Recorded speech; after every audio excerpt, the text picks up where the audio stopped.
Assalamualaikum warahmatullahi wabarakatuh.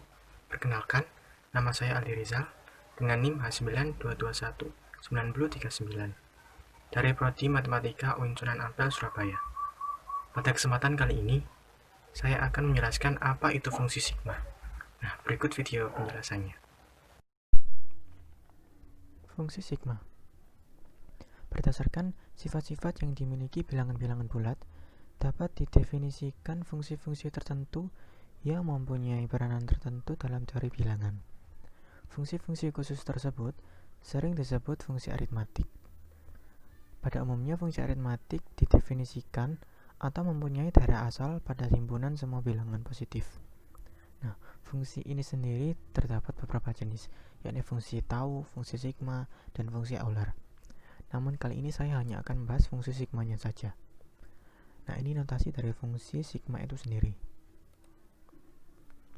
Kita mulai dengan definisinya terlebih dahulu. Jika n suatu bilangan positif, maka fungsi sigma n menyatakan jumlah pembagi bulat positif dari n. Jadi setiap anggota n ini dijumlahkan semuanya. Atau diberikan bilangan positif n, fungsi sigma merupakan fungsi yang memetakan anggota-anggota bilangan bulat positif ke bilangan asli.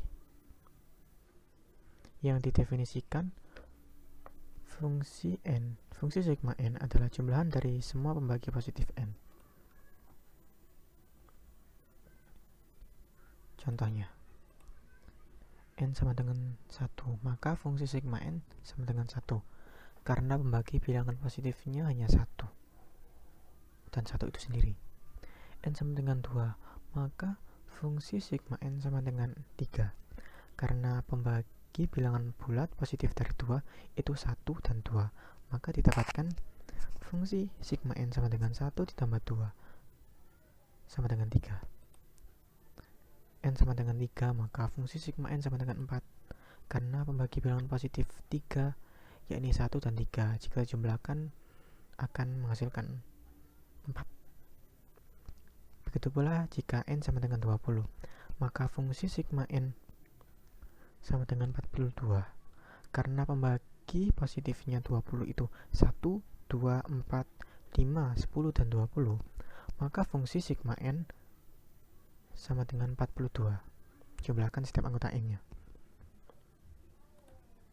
Kita masuk ke preposisi 1 yang berbunyi bilangan P merupakan bilangan prima, maka fungsi sigma P sama dengan 1 ditambah P. Kita langsung ke pembuktian. P merupakan bilangan prima karena bilangan prima pembagi positifnya hanya 2, yakni 1 dan bilangan itu sendiri. Nah, berdasarkan definisi dari bilangan prima hanya bisa dibagi 1 dan bilangan itu sendiri. Maka dapat didapatkan nilai fungsi sigma P sama dengan 1 tambah P. Contohnya, P sama dengan 2, maka fungsi sigma P sama dengan 1 tambah 2. 1 ditambah bilangan prima itu sendiri. Begitu pula dengan P sama dengan 5 dan P sama dengan 7.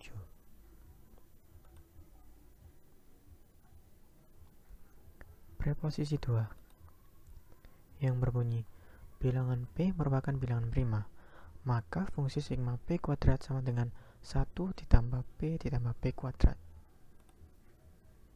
Nah, karena P merupakan bilangan prima, pembagi positif P ialah 1 dan P. Nah, jika P kuadrat pembagi bilangan positifnya yakni 1, P, dan P kuadrat, sehingga didapatkan nilai fungsi sigma P kuadrat sama dengan 1 ditambah P ditambah P pangkat 2 atau kuadrat. Contohnya, P sama dengan 2, maka fungsi sigma P kuadrat sama dengan 1 ditambah 2 ditambah 2 kuadrat, dan hasilnya 7. Begitu pula dengan P sama dengan 3, P sama dengan 5.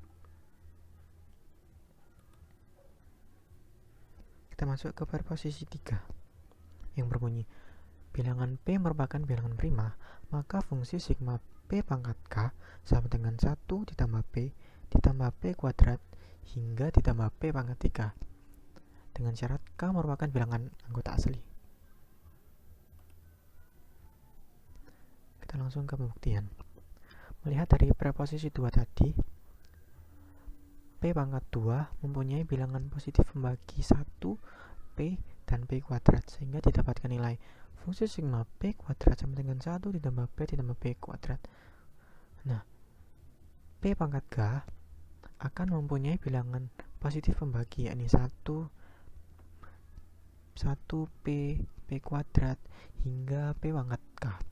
Maka dapat disimpulkan fungsi sigma P pangkat K sama dengan 1 ditambah P kuadrat hingga ditambah P pangkat K dengan syarat K merupakan bilangan asli.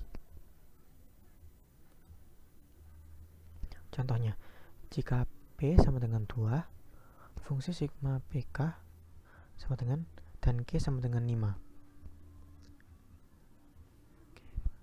Maka fungsi sigma P pangkat 5 sama dengan 1 ditambah 2 pangkat 2 hingga ditambah 2 pangkat 5, sehingga mendapatkan nilai 63. Lalu preposisi 4. Bilangan P dan Q merupakan bilangan prima, maka fungsi sigma P kali Q sama dengan sigma P dikali sigma Q. Kita lihat pembuktiannya. P merupakan bilangan prima, maka pembagi bilangan positifnya yakni 1 dan P. Begitu pula dengan Q. Dilihat dari preposisi sebelumnya, preposisi 1 tadi. Dan jika P dikali Q, maka akan mendapatkan pembagi bilangan positifnya yaitu 1, P, Q, dan PQ. Sehingga fungsi sigma PQ sama dengan 1 ditambah P ditambah Q ditambah PQ. Dan jika kita jabarkan, sigma P dikali sigma Q sama dengan 1 tambah P dan dikali 1 tambah Q. Jika kita uraikan, maka akan mendapatkan 1 ditambah P ditambah Q ditambah P pangkat Q. Dan hasilnya sama dengan sigma, fungsi sigma PQ. Demikian yang dapat saya sampaikan. Kurang lebihnya mohon maaf. Wassalamualaikum warahmatullahi wabarakatuh.